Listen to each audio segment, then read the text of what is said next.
Good morning. I remembered to light the candles this time before I went to start, although I looked something up at the last minute. The title for today is Another Day in Court. Wow. Those who have been listening over the time leading up to yesterday's court appearance will notice that I said very little about it. Perhaps nothing in the days preceding the date. The truth is that I no longer see it as a big deal. I am no longer afraid. I am treating the court and its officers as human beings. In turn, I am being treated as a human being with actual rights. It is not a belligerent or adversarial relationship. That is a huge attitude adjustment. Today I will share a bit about my experience yesterday. From my perspective, it was simply amazing. For those of you on Facebook, I shared the little piece that I sent out to the Metagroups community list, those that are subscribed to that.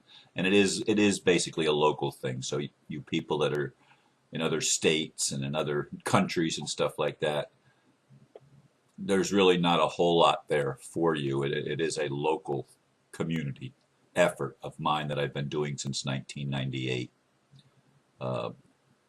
You're welcome to join. I mean, I do put a video of the week up on my weekend events page, and that's really what the two email notifications are about. They're merely reminders for people to get me their new events so that I can update them in the community calendar. Anyway, I did post a thing about the court on that yesterday to let people know in a nutshell what had happened, and that's pretty much all I'm going to give you today. I'm not going to go into a lot of detail because there are still negotiations going on, and that's a significant point. Now there are negotiations. The court is not ordering and demanding, it's negotiating. The state attorney, the prosecutor, is treating me with dignity and respect. The court itself, or the judge himself, is treating me over the past, this is the third appearance that I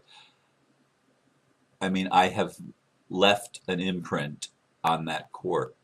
When the judge came into the court yesterday morning, he took his seat behind the bench and looked out over the court, and Mr. Van Dyke, he didn't say good morning, but he nodded and acknowledged me. Out of all the people that were in the courtroom, he acknowledged only me. Significant. And then when he left the courtroom, while I was waiting for my paperwork to sign, which is part of the process, he waved to me, and there was hardly anybody left in the courtroom by that time. Anyway, the state made me an offer early on. The prosecutor took me out into the hallway and made me an offer. He says, you don't have to accept the offer, but we're going to drop the charges on the driving without a license, and we're going to give you minimal costs on the resisting arrest without violence charge. And I told him, let me think about it. And then when I went up to the court, or when it was my turn, which I was the last one, I was the only one in the courtroom that was not represented by an attorney. Everyone else had an attorney, and everyone else waived their rights or got a continuance. But all of the other cases were either a continuance or a waiving of the rights and an accepting of the penalties imposed by the court on the people. And almost all of them were drunken driving cases, DUIs. And the prosecutor called me up not, a while before it was my turn. And he said, "Aren't you glad you don't have a DUI?" Because they were basically getting the book thrown at them. In any case, uh, it was a long day because I was the first one there and the last one to go up. Um, so I was there longer than pretty much everybody else, except for the bailiffs.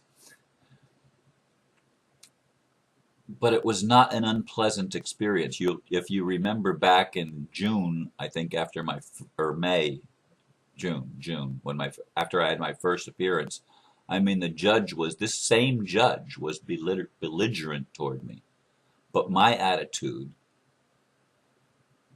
created that, and I'm recognizing how it works. And twice yesterday, the prosecutor and I were in communication, and I will be in further communication in the days ahead. And there's another court date set, but there were some adjustments made yesterday that they took away my need to have to call into a pretrial release thing, which is like a probationary thing. It's just a different type of thing. I know that I've treated them with respect, and they are treating me with respect in return. And the thing that I looked up just before I did the video was a Bible verse actually came to me. Proverbs 16:7. When a man's ways please the Lord, he maketh even his enemies to be at peace with him. And there's a tremendous truth in that Spirit reminded me of. Because I have stopped this antagonistic, warlike mentality that is so predominant among fundamentalists of every stripe in our world, that pleases, I'm strongly feeling that pleases God, because that is the consciousness where God is taking the human family. And we're either going to catch up with God or not. But that pleases God when you stop looking at everything as a battle. In a sense, it is a battle, but it's a different kind of battle than what we've been used to and the way that we've framed it. Court is run by human beings. Is there justice? Sometimes there is. Oftentimes there isn't justice in the court. Some of those cases, my heart went out to some of the people that had been caught driving with too much alcohol in their system, and almost every one of them had another charge, driving with a suspended license or reckless driving on top of DUI and various other charges. Almost all of them had 2 charges. But my heart went out because the penalties are so stiff. And I'm thinking, man, they're not allowed to drive a car, and they have all these humongous fines and so it's really, really hard for me to sit and I want to help. I want to change things. But by the same token, I'm not at war. I'm not in fear. I felt as if I held the courtroom in my hands. It was there for me, to serve me. Because one of the affirmations that I do frequently in my life is, I serve all creation and all creation serves me. It's not an antagonistic mindset, which is why I think it's so funny that my friend Mike keeps coming on to me like with an antagonism. Why? I don't understand it, but I do, because that's how I have been when I discovered what the government was doing. the first step when you shall know the truth, and the truth shall set you free, but first it shall piss you off. And that's the way it does happen. We realize that how ignorant we've been and how much we've been deceived, and we see it from the victim point of view. And we want to fight. We want to fight. And that's the part of the process. And it's not like it's wrong. It's what is. It's simply what is, the way it happens with us as human beings as we come out of unconsciousness and into consciousness, or as we make the unconscious conscious, as Carl Jung would put it. We go through the process of feeling a range of emotions, beginning with, before we even began to feel it, there was a sense of alienation and a not good enough and a certain shame, even if we couldn't put the label on it. There was a certain shame of just being human. Perhaps that's the sin, okay? Just the shame of feeling like there's something wrong with us, we're broken. And when we start to get angry, we're actually moving up the ladder of evolution. Our emotions are moving us forward. And we get to the place where I'm getting to, where you simply stop the fear and the anger, and you recognize that all creation is here to serve me, because my heart is being changed so that I see myself as serving all creation. There's no one to fight against. There's only people to love. All that I hear from Mike and others is a cry for love. Listen to me. Of course, it's hard to listen to somebody when they have a belligerent attitude. It's really, really hard when they're coming at you like you're wrong and you're going to get it. I'm going to kick your ass. I am going to win in court because the truth is on my side. I didn't do anything wrong. I didn't do anything wrong, and the court is going to see that. I'm allowing the process, the due process of law, to take place, and even though they're resisting some of the process, they're going to end up agreeing with the truth, because truth is going to win. It's not about fighting. It's about peace.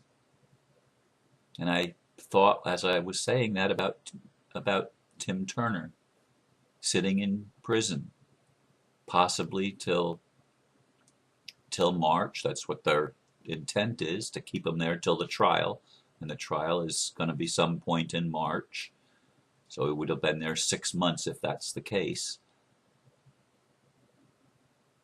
But I'm praying that he feels peace and that he is able to deal with them in peace. But bear in mind, the system, a lot of people in the system realize that the system is coming down.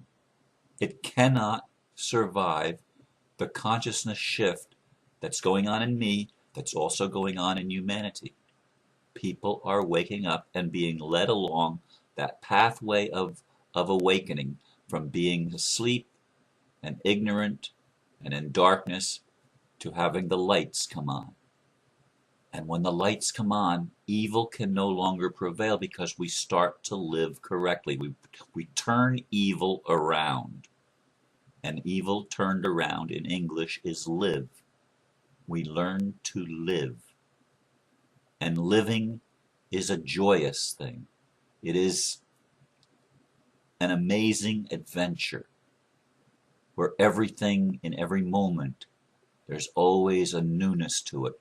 We're not bound by fears from the past, or regrets from the past and fears of the future. I know there's a lot of drum beats for gloom and doom and war and all sorts of negative stuff going on in our world, but that's part of the awakening, folks. That's part of the awakening. And yes, when people discover that, they get angry. but there's a change going on just like is happening in me. Just like what's happening in me, it's happening in everyone that allows it, and even the ones that aren't allowing it yet will ultimately allow it, because that's the wave that we're in. That's the timeline that we're on. It is a timeline of significant consciousness shift, of paradigm shift. It's a huge change. And my day in court yesterday reflected that.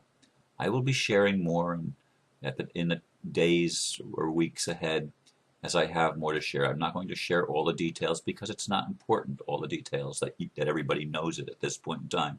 As I said, there's negotiation going on between me and the state, or the state's representative.